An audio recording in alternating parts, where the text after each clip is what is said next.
दिल्ली का बादशाह सिकंदर लोदी था, उसको असाध्य रोग हो गया था। उसने सभी जंतर मंत्र भी करा लिए थे, हिंदू और मुसलमान सभी पीर फकीरों से, गुरु और ब्राह्मणों से, धार्मिक अनुष्ठान जैसा भी जिसने जो कहा उसने खूब करा लिया। उसको कोई राहत उसके रोग में नहीं मिल रही थी। जलन का रोग था। जलन का रोग ऐसा होता है जैसे पैर जल जाए अग्नि से या चाय से या गर्म किसी भी वस्तु से, फिर उसको एक विशेष पीड़ा होती है। तो ऐसी जलन के रोग में पीड़ा होती है, लेकिन वो ऊपर से किसी पदार्थ से जला हुआ नजर नहीं आता, पूरे शरीर में ऐसी दाह लग जाती है। और सिकंदर लोदी बहुत क्रूर राजा था, हिंदुओं से मुसलमान बनाया करता था, जबरदस्ती राजा होकर के ये और भी बहुत दुष्कर्म कर डालते हैं।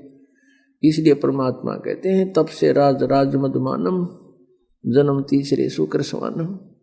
राज्य का पद पाकर ये इंसान इतना फूल जाता है, कुछ भी ऊंच नीच नहीं देखता, भगवान से भय खत्म हो जाता है, सब यशमैन हो जाते हैं। फिर ये मनमानी करके और नरे पाप इकट्ठे कर लेता है, फिर उन पापों का भोग भी उसी को भोगना होता है।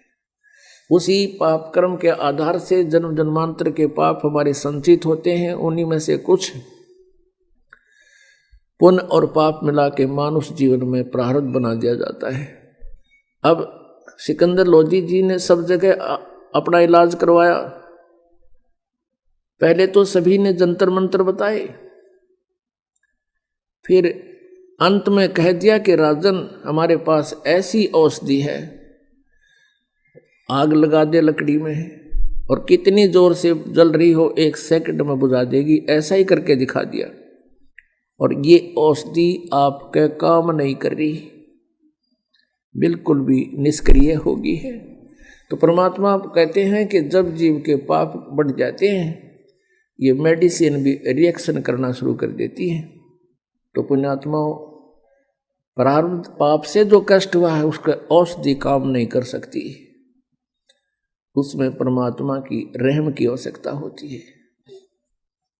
सभी ने ये बता दिया कि तेरा ये प्रारब्ध का कर्म है, तेरे भाग्य में लिख दिया गया है विधाता ने, इसका अंत तेरी मृत्यु के साथ ही होगा, इसका कोई विकल्प नहीं। एक दिल्ली का बादशाह, अब वो क्या ट्रीटमेंट नहीं करवा सकता, उसने ये कह दिया कि जो मेरा इलाज कर देगा उसको मुंह मांगा धन दूंगा। लेकिन सब विफल रहे। किसी ने बता दिया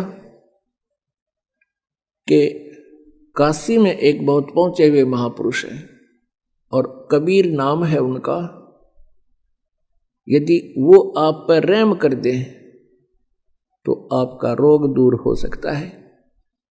और भी बहुत से प्रमाण बताए कि उसके ऐसे गड़बड़ थी, वो ठीक हो गया। दिल्ली में भी एक ऐसा व्यक्ति था, उसको ऐसे ठीक हो गया, फलाने गांव में ऐसे था, उसको ऐसे आराम हो गया। तब राजा को कुछ आशा की किरण दिखाई दी। सभी अपने मंत्रियों से कहा कि तुम काशी में चलने का प्रबंध करो। उन्होंने पहले घुड़सवार भेज दिए 2-3, और काशी के राजा थे वीरदेव सिंह बघेल, वो दिल्ली के बादशाह के अंतर्गत थे, अधीन होते थे। ओवरऑल कंट्रोलर भारत का दिल्ली का शासक ही होता था, बाकी छोटे छोटे नरेश होते थे, जैसे वर्तमान में स्टेट बना रखी हैं और मुख्यमंत्री प्रधानमंत्री के अधीन है। उधर से एक शेख तकी नाम का मुसलमान पीर, जो मुसलमानों का हेड गुरु था, हेड पीर था, और वो राजा का भी गुरु था, और उस शेख तकी के कंट्रोल में पूरा मुसलमान समाज था। इसलिए उस शेख तकी को सिकंदर लोदी साथ रखता था और उसे परामर्श लेकर के कार्य करता था कि कहीं कोई ऐसा मैं धर्म विरुद्ध काम ना कर दूं जिससे जनता में रोष उत्पन्न हो जाए। और ये भी एक राजनीति थी कि कोई इधर उधर रुक चुक होगी तो ये शेख तकी उनने आप सेट कर लेगा। अब हाथी के ऊपर सवार होकर के हाथी के ऊपर एक अंबारी होती है। राजा लोग हाथी पर चलते थे। हाथी पर चलने से उसको किसी प्रकार की जो है ना झटके नहीं लगते, हाल नहीं लगती, आखड़ी नहीं लगती। बहुत एक अच्छी यात्रा, कंफर्टेबल ट्रेवलिंग मानते थे हाथी के ऊपर चलना। और उसके ऊपर एक कक्ष बना दिया जाता था, एक रूम काठ का। उसमें राजा चलते चलते विश्राम भी करता था, बैठता भी था। हजारों की संख्या में अंगरक्षक साथ सैनिक चल पड़े, पहुंच गए वीर सिंह के पास। जो ही वीरदेव सिंह बघेल काशी के नरेश के पास सिकंदर लोधी पहुंचे तो उनके आवभगत में उन्होंने खाने के लिए पूरी मेज पर काजू, किशमिश, सेब, संतरे और जो भी नाश्ते में होते हैं सब वस्तु उपलब्ध करवा दी। और खड़ा होकर कहा, ए राजन, नाश्ता कीजिए। सिकंदर ने कहा कि वीर सिंह, मैं आपकी आवभगत से मैं बहुत संतुष्ट हूं, पर मैं खा कुछ नहीं सकता। मेरे एक ऐसी भयंकर बीमारी है कि मैं ना कुछ खा पा रहा हूं, ना मैं सो पा रहा हूं, ना मैं रो पा रहा हूं। मेरे जैसा दुखी इस पृथ्वी पर कोई और प्राणी आज नहीं है। और मैं यहां अपने इलाज के लिए आया हूं। मैंने सुना है कि यहां कोई कबीर नाम का संत है। आप तो यहाँ के रहने वाले हो, आपको तो अवश्य उनकी जानकारी होगी। उधर से परमेश्वर कबीर जी की महिमा से परिचित होकर और ज्ञान से प्रभावित होकर वीरदेव सिंह बघेल पहले ही परमेश्वर कबीर जी के शिष्य हो चुके थे। और वो तो वहाँ हजारों ऐसे प्रमाणों को आंखों देख चुके थे और स्वयं के साथ भी घटना घटी उनको भी देख चुके थे कि ये खुद मालिक आए। वीर सिंह की आंखों में आंसू आ गए और कहा कि राजन, आप ठीक ठिकाने आ गए, आप बिल्कुल दुरुस्त स्थान पर आ गए और आपका रोग अब रहेगा नहीं, यदि वो मेहर कर देंगे। वीर सिंह जी से ये बात सुनकर सिकंदर के मन में बहुत खुशी हुई और सोचा कि अब बात बनेगी।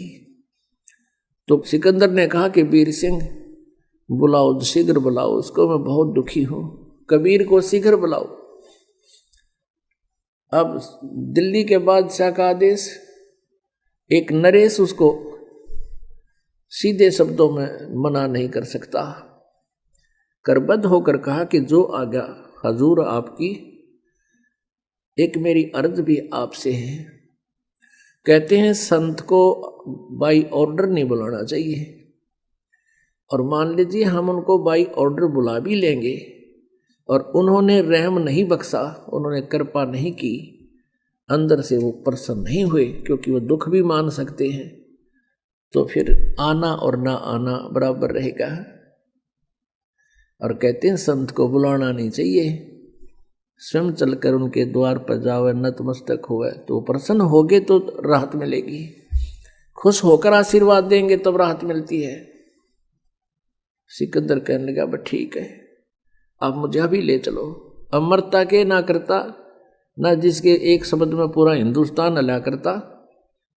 फिर भी पुण्यात्मा, ये विचार करो इस तत्व ज्ञान पर कि जो राजपाट चाहते हैं वो कितने सुखी हैं, और फिर भी उन्होंने परमात्मा के सहारे की फिर भी आवश्यकता पड़ती है।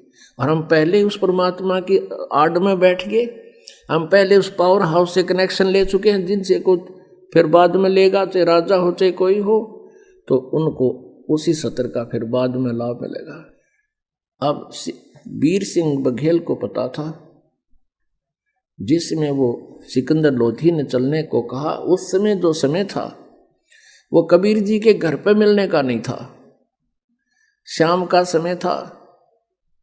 वो परमात्मा कबीर जी अपने उस शिष्टाचार के आधार से गुरु स्वामी रामानंद जी के आश्रम में शाम को जाया करते थे, वहाँ बैठकर सब भक्तों और साधुओं के साथ आरती किया करते थे।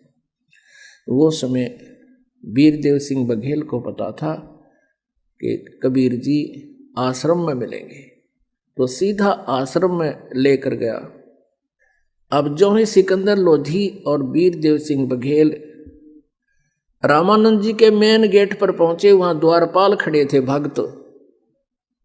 अब वीरदेव सिंह को तो पता था कि हमारे आश्रम का क्या रूल है, क्या नियम है, और यदि वो आप बताते उस सिकंदर लोधी को तो उसको महसूस हो सकता था, क्योंकि राजा जो है सांप के साहस है, और उसके जरा सा भी कोई उसके विरुद्ध काम हो जाए, उसकी प्रकृति के विपरीत, वो तुरंत डंक मार सकता है। तो वीरदेव सिंह बघेल ने उस सेवादार से कहा कि भक्त सिकंदर लोधी दिल्ली के बादशाह आए हैं और हमने कबीर जी से मिलना है, क्या आए हैं भगवान? अब सेवक ने कहा कि उनके आने का वैसे तो समय हो रहा है, पर अभी तक वो पहुंचे नहीं हैं। तो वीरदेव सिंह ने कहा कि आप स्वामी रामानंद जी से प्रार्थना कीजिए, क्योंकि रामानंद जी मुसलमानों को एंट्री अलाउड नहीं करता था, नो एंट्री थी मुसलमानों की रामानंद जी के आश्रम में। और वीरदेव सिंह बघेल न्यू कहे कि आपको अंदर नहीं जाने देंगे, तो राजनीति भी साथ रहती है इन लोगों के, इसलिए उस सेवक से सीधा ही कह दिया कि अंदर से आदेश आप पे ले लेगा यूं। तो वीरदेव सिंह बघेल ने कहा कि स्वामी जी रामानंद जी से कहिए कि दिल्ली के बादशाह शहनशाह सिकंदर लोधी जी आए हैं और वो कबीर जी से मिलना चाहते हैं और आपका भी दर्शन करना चाहते हैं, और जब तक कबीर जी यहाँ आए तब तक आपके पास ये विराजमान होकर के टाइम पास करना, तो अपना समय इंतज़ार करेंगे, उनके आने तक आश्रम में बैठना चाहते हैं, आपकी आज्ञा लेकर आइए, आपकी क्या आज्ञा। अब सेवादार गया, ऐसे गेट के साथ में ही उनका बाहर आसन लगा हुआ था पेड़ों के नीचे। रामानंद जी का जो गेट से 50 फुट की दूरी पर मुश्किल से होगा, लेकिन था साइड में, सामने दिखाई नहीं दे रहा था। तो जैसा ही सेवक ने जाकर कहा कि हे स्वामी जी, ऐसे ऐसे दिल्ली के बादशाह सिकंदर लोधी आए हैं और आपके दर्शन करना चाहते हैं और कबीर जी से मिलना चाहते हैं, जब तक कबीर जी आओ तब तक आपके यहाँ आश्रम में आपके पास बैठना चाहते हैं, आपकी जो आज्ञा हो। अब रामानंद जी ने कहा कि मैं इन मलेच्छों को, काफिरों को, मुसलमानों को अपने आश्रम में अलाउड नहीं करता, कह दो सिकंदर को बाहर इंतजार कर लेगा। अब ये बात सिकंदर ने भी सुन ली, क्योंकि साथ में बैठा था रामानंद जी। उधर से आकर के उस सेवक ने बता दिया कि स्वामी जी ने मना कर दिया कि हम मुसलमानों को अपने आश्रम में प्रवेश नहीं करने देते, ये मांस खाते हैं। अब सिकंदर लोधी तो वो भी शब्द सुन रखे थे कि इन काफिरों को मैं अलाउड नहीं करता। अब राजा वो क्रिमिनल कीड़ा फिर उठ गया, उसके काट ली तलवार। उसने सोची कि एक दिल्ली के बादशाह को और ये 2 कौड़ी का एक ऋषि ऐसे पेश आ रहा है, तो अन्य के साथ इसका क्या व्यवहार होगा। निकाल कर तलवार पहुंच गया अंदर, फिर किसकी परमिशन की जरूरत थी। और जाते ही रामानंद जी के कि तुम हमें काफिर कहता है, ले तुझे मजा चखा, तो उसकी गर्दन काट दी तलवार से, 2 टुकड़े हो गए। अब ये मन गलती तो करवा दे है एक बार, आत्मा फिर रो है, देख इस नीच ने फिर के कर दिया कर्म। आत्मा रोती है, मन को बहुत धिक्कारती है। अब फिर उसका तुरंत याद आ गई। सिकंदर लोधी कहने लगा, वीर सिंह मैं बहुत नीच आदमी हूं, देख मेरे किसे खोटे कर्म लग रहे हैं। आया था अपना दुख निवारण करवाने के लिए, और देख गुस्से में आकर मैंने महात्मा की हत्या कर दी। अब कबीर जी भी मुझे राहत नहीं देंगे, क्योंकि मैंने उनके गुरु को मार दिया। अब चल वीर सिंह, चलते हैं वापस। अब कहते हैं परमात्मा 100 छल छिद्र मैं करूं। अब फिर वो न्यों भी डर गया कि कबीर जी बहुत पहुंचे हुए महापुरुष हैं और उन्होंने यदि तुझे श्राप दे दिया तेरी और बिरानवाटी होएगी। अब जो ही वो आश्रम से दोनों राजा बाहर आए, सामने से कबीर परमेश्वर आश्रम में आ रहे हैं। अब वीर सिंह जी ने देखा आगे भगवान, तो अब वो शिष्य था उनका, दंडवत प्रणाम किया और कहा राजा से कि ये आगे भगवान, ये आगे है कबीर जी। अब सिकंदर लोधी की तो घीघी बंद रही थी, अगियो आगे आगे तब तक मर गया तू तक। अब एकदम डरते ने उसने भी दंडवत प्रणाम किया। और पुण्यात्मा परमात्मा से लाभ उसी समय मिलता है जब हम अति अधीन हो जाते हैं। तो परमेश्वर ने उस सिकंदर लोधी को राहत देने के लिए ये भी एक लीला करनी पड़ी और रामानंद जी भी सेट करने थे, उसमें भी कमजोरी रह रही थी। एक तीर से 2 शिकार किए दाता ने। सिकंदर लोधी यदि भी नम्र नहीं होता, जैसे कबीर जी आते और वो सीधी बात करो खड़ा खड़ा, मैं बहुत दुखी हूँ, मुझे राहत दे दो, मेरा इलाज करो। जैसे आम वैद्यों को बुलाता था, वैद्य नीचे बैठते थे, वो सिंहासन पर बैठता था। अगर ऐसे प्रभु के सामने वो एक्टिंग करता तो मालिक उसको कोई राहत नहीं देते। अब अति अधीन दीन हो प्राणी, वह को कहे ये अकथ कहानी। अब दोनों दंडवत किए हुए सामने, काशी नरेश और पूरे भारत का राजा, परमात्मा ने झुक के दोनों के सिर पे हाथ रखा, मुकुट समेत दंडवत प्रणाम कर रहे हैं और परमात्मा ने उनके दोनों के सिर पे हाथ रखा आशीर्वाद वाला और कहा इस गरीब के पास ये दो नरेश आज कैसे आगमन हुआ। अब सिकंदर लोधी खड़ा होकर आंखों में पानी भर के ये कहने लगा कि हे प्रभु, जिस उद्देश्य से हम आए थे आपके दर्शनार्थ, वो तो आपके सप्रस मात्र से मेरा दुख दूर हो गया। परमेश्वर ने यूं ही कहा था हाथ रख के कि ये दिल्ली के बादशाह और काशी नरेश आज कैसे आगमन हो गया दास के पास। तो ऐसे हाथ रखते उसका रोग ऐसे छू मंत्र हो गया जैसे कदे बीमार नहीं था। एकदम राहत पूरे शरीर में, बिल्कुल खुशी की लहर दौड़ गई और सिकंदर लोधी ने समझ लिया ये तो अल्लाह आए हैं। चरण पकड़ दिए और कहने लगे प्रभु मुझे माफ़ कर दो, मैं बहुत नीच आत्मा हूँ, मैं बहुत पापी प्राणी हूँ। अब परमात्मा के सामने यो मन भाग जाता है, संत पूर्ण हो तो मन बकवाद छोड़ देता है और आत्मा उभर आती है। आत्मा भी नम्र है, ये मन दुष्ट है, इन दोनों का संयोग है। काल ने इसका अपना एजेंट इसके साथ छोड़ रखा है कि ये इसको पूरा प्रताड़ित करना है, मेरे पाप करवाने हैं। और परमात्मा की भक्ति से फिर ये मन रहता तो साथ है लेकिन अनुकूल हो जाता है।